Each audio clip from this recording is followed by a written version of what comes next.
Bien le bonjour. Je me présente, je suis Claudine Blier, thérapeute en relation d'aide pour Regard en soi. Aujourd'hui, je choisis de vous présenter une deuxième partie à ma capsule informative sur les croyances limitantes. Pourquoi je choisis de faire ça? C'est parce que je veux vous parler de ma propre expérience en lien avec les croyances limitantes et combien j'ai pu donner du pouvoir à cette croyance-là. Donc pour moi, c'est plus facile si je vous arrive avec des exemples concrets. Donc, comme j'ai dit dans ma première capsule, une croyance limitante, c'est une croyance que j'ai pu observer, que j'ai achetée comme si c'était une vérité à partir de ce que j'ai pu observer ou ce que j'ai pu entendre, observer dans le comportement des gens qui m'entourent ou entendre dans leurs propos, puis que moi, j'intègre comme si c'était une vérité profonde. Donc, je vous donne un exemple. Moi, j'ai grandi dans une autre famille que la mienne. Je suis arrivée dans cette famille-là à l'âge d'1 an et demi.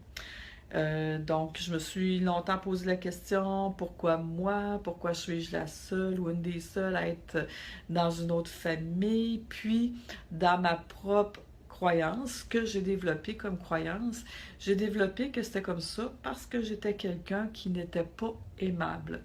Donc, j'ai gardé longtemps cette croyance-là que j'étais pas aimable. Puis en plus, ben vous savez, euh, quand tu portes cette croyance-là que tu n'es pas aimable, ben, c'est pas quelque chose que je parle ou que je disais aux gens avec qui je vivais, à mes amis ou quoi que ce soit. C'est quelque chose que j'ai plus cultivé dans la honte. Donc, je vous dirais que je me suis beaucoup plus isolée avec ça plutôt que d'en parler et de me faire de la place. Ce qui fait que j'ai été longtemps prise avec cette croyance-là. J'y ai donné beaucoup, beaucoup, beaucoup, beaucoup de pouvoir. Donc, ce pouvoir-là, ça a aussi cultivé la peur de ne pas être à la hauteur, la peur de ne pas être aimé, la peur aussi que si je fais quelque chose qu'on m'aime pas, qu'on va me jeter comme un déchet. Donc, ça fait en sorte que j'ai pas osé prendre ma place. Comment j'ai pu me sortir de cette croyance-là? Bien, premièrement, c'est d'en prendre conscience. Prendre conscience que je portais cette croyance-là parce que ça a pris du temps avant que je puisse mettre des mots, que je puisse l'identifier et que je puisse être sensible à moi dans ce que j'ai vécu face à cette croyance-là. Donc, en prenant conscience que je porte cette croyance-là, bien, ce que ça fait, c'est que je peux parler à quelqu'un qui est sensible à moi et qui est disponible. Donc, de recevoir sa sensibilité m'a permis à moi d'être sensible à moi.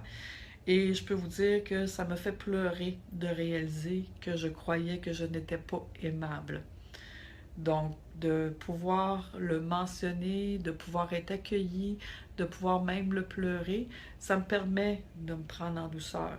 Et aujourd'hui, je sais que je suis quelqu'un d'aimable et non quelqu'un de pas aimable. Donc, je cultive ma valeur différemment en ayant pris conscience et en ayant été accompagné avec sensibilité.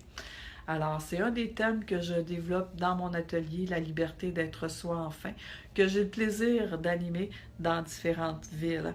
Alors, pour plus d'informations, je vous invite à aller consulter mon site regardensoi.com au niveau des ateliers, puis aller consulter le calendrier.